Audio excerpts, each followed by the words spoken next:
puasanya dia puasa nih nggak makan siang, tapi pas saat buka puasa ataupun sahur berlebih ya sama aja. Ya.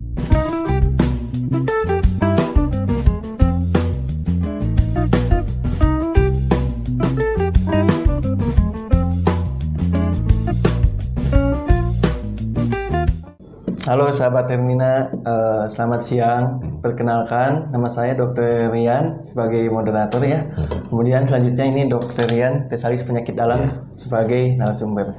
Ya, baik di sini kita ketemu lagi di Hermina Podcast. Nah, Hermina Podcast yaitu judulnya Puasa Lancar dan Diabetes Aman. Ada sedikit pembahasan ya untuk sahabat Hermina, bagaimana biar pasien-pasien diabetes aman, sehat ya untuk menjalani puasa.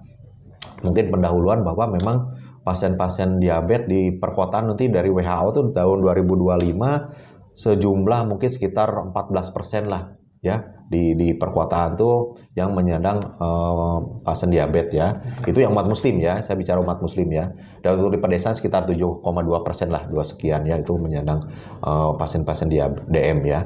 Lalu untuk di secara internasional memang sekitar umat muslim yang akan menjalani puasa itu sekitar 50 jutaan lah dok. Ya jadi memang banyak sekali ya. Dan Indonesia mungkin salah satu ketiga negara lah kalau nggak salah yang jumlah umat muslim terbesar yang akan menjalani bulan puasa ataupun ibadah puasa pada bulan Ramadan ya.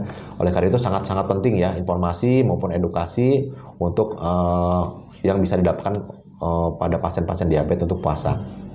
Nah, pada pasien diabetes untuk puasa itu insya Allah bisa aman ya, asalkan memang mematuhi ya kaidah-kaidah ataupun nanti mungkin ada penjelasan atau konsultasi kepada dokternya itu sendiri ya.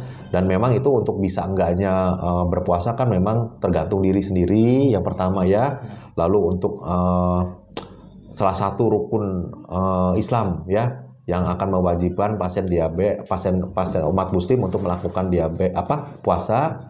Lalu mungkin apabila mampu di sini ya memang kalau pasien diabetes kan ada yang terkontrol, ada yang enggak ya dok ya. Kalau memang pasien itu terkontrol ya bisa melakukan ibadah puasa. Kalau nggak terkontrol ya nggak, jangan dulu ya. Nah, oleh karena itu memang kita juga harus tahu bagaimana sih pada saat bulan puasa itu banyak perubahan ataupun perubahan metabolisme ya dok ya. Yang asalnya kita bangun tidur mungkin jam 5, jam 4, mungkin nanti bangun jam 2. Itu salah satunya. Lalu tidur juga, mungkin kita bisa tidur sebelumnya lebih awal karena ada ibadah tarawih, mungkin dok ya, ada yang tahajud, mungkin itu juga akan berubah. Lalu pola makan juga, misalnya kita kan biasanya 3 hari nih dok, di luar cemilan ya. Kalau pada saat bulan puasa jadi 2 kali. Nah itu kan mengubah pola kehidupan atau metabolisme dalam tubuh. Ya, nanti ada pemecahan gluconeogenesis segala macam itu akan berubah ya.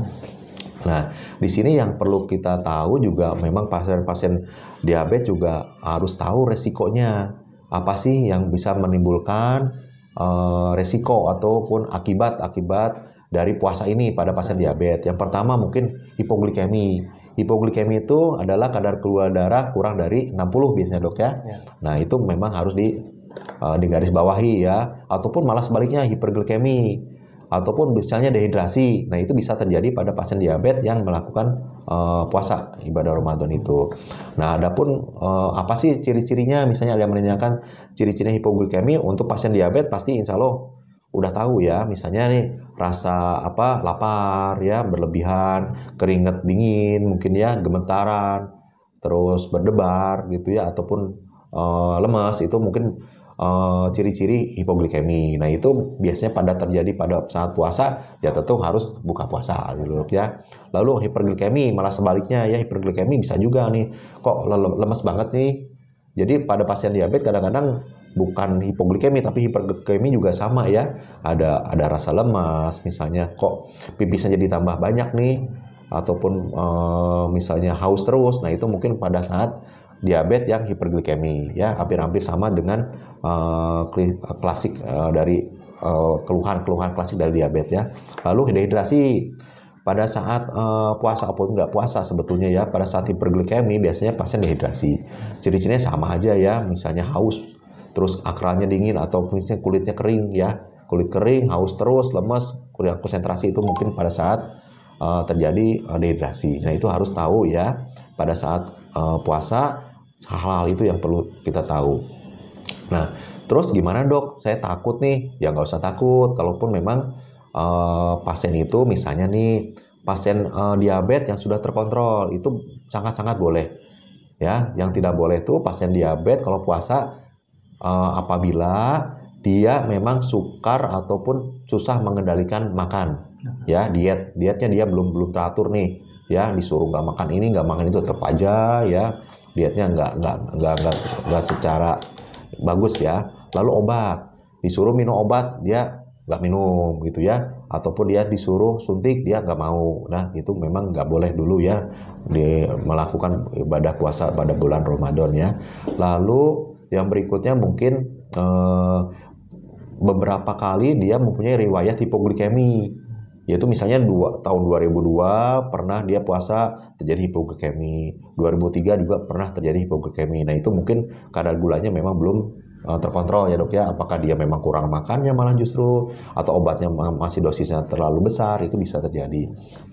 Lalu dia mungkin diabetes itu kan memang awalnya ya, dia diabetes awal dari penyakit, misalnya dia punya penyakit jantung nih ya, dia punya penyakit ginjal nih, dia punya penyakit infeksi, itu juga memang mungkin harus ditunda ya, akan terjadi nanti faktor komplikasi akibat dari malah menjalankan bulan puasa itu.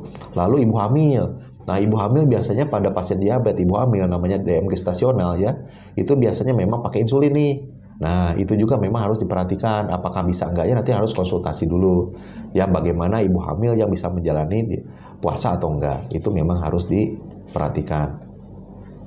Lalu selain itu mungkin nanti ada cara makannya gimana dok, kalau memang pas saat bulan puasa nih yang biasanya 3 kali menjadi 2 kali ini ya. Nah, itu caranya memang diet seperti biasa sebetulnya ya, tapi memang pada saat sahur itu biasanya dikasih 40%. Jadi jangan blok sahur lebih banyak ya, malah justru sahur memang lebih sedikit, yaitu 40% dari kebutuhan dari sehari-hari. Lalu pada saat buka puasa, dan itu pun harus mepet imsak ya. Ada pertanyaan nih dok. Oh iya, boleh. Netizen atau dari Instagram. Kayak gosip. Ya dok, untuk pertanyaan yang pertama. Iya. Kan kita mau puasa ya dok ya, bentar lagi ya. Ramadan. Ya, apakah puasa bisa mencegah diabetes itu dok? Apakah puasa dapat mencegah diabetes? Ya bisa sekali, karena ya mungkin faktor kedua nih, kalau dia memang pengaturan pola hidupnya, pola dietnya mengurangi karbo, mengurangi gula ya, itu akan mengurangi pengeluaran insulin ya secara berlebih. Nah, prosesnya memang salah satu proses dari kenapa kok dulu nggak diabetes sekarang diabetes, karena pengeluaran insulin yang berlebih. Ya, pada pasien-pasien yang obesitas itu kan kadar gulanya tinggi tuh, si insulin otomatis keluar terus. Nah, suatu saat namanya juga organ pankreas yang menghasilkan insulin itu capek. Ya, itu mekanisme yang lain ya. Paling ada dok, kan kebanyakan nih dok ya, kalau misalnya pasien atau pasien-pasien diabetes itu kan biasanya habis puasa, atau maksudnya itu habis buka puasa, bukan dok, habis sebelum habis sahur ya nih, dan saat subuh. Nah, kebanyakan itu kan langsung istirahat lagi dok tuh. Itu bagusnya gimana dok? Oh, maksud tidur lagi? Langsung tidur lagi, gitu, dok, gitu. Ya sebetulnya kalau memang pas saat bulan puasa ya nggak terlalu dianjurkan ya. Memang kalau untuk tidur ya kebutuhannya memang per 24 jam ya, tapi nggak disarankan juga kalau aktivitas misalnya seharian cuma tidur gitu kan ya. Alangkah baiknya mungkin pada saat bulan puasa selain pengaturan diet ya, tidur juga nggak semestinya seperti itu ya. Kalaupun memang kita bulan puasa kan memang energi memang ada berkurang ya, cuma bukan berarti kita harus tiduran terus ya. Tiduran terus nanti malah bikin ada lemes lah segala macam ya, malah nggak bergairah ya istilahnya ya. Terus mungkin sayang juga ya kalau bulan puasa cuma dipakai tidur gitu ya. Boleh tidur, tapi yang dianjurkan standar sih gini ya, setelah duhur mungkin seperempat setengah jam udah cukup untuk tidur istirahat ya. Mungkin setelah kita dari pagi sampai siang melakukan aktivitas, ada baiknya kita memang istirahat sejenak ya. Itu paling setengah jam, seperempat sampai setengah jam udah bagus.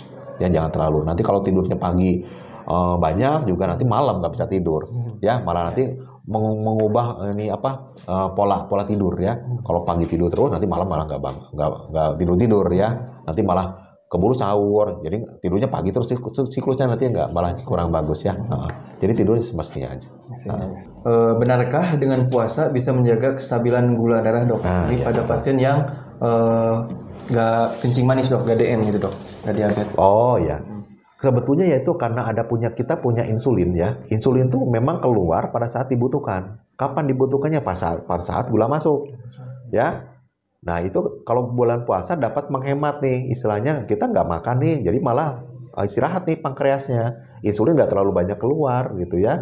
Jadi nggak akan misalnya pasien nggak diabetes, kalau memang dietnya tadi ya makan sahur ada ya, buka puasa juga ada, olahraganya ada, itu akan bagus gitu ya, nggak akan misalnya jadi lemes gitu ya, nggak akan terjadi malah diabetes ya, enggak, malah sebaliknya ya itu akan bagus sekali ya, asalkan sesuai ya, buka puasa seperti apa, nggak berlebih ya, sahur juga mau gitu ya, jangan sampai mau ngurangin berat badan boleh sih, misalnya ada tujuan tertentu, terutama mungkin ibu-ibu yang gemuk gitu ya.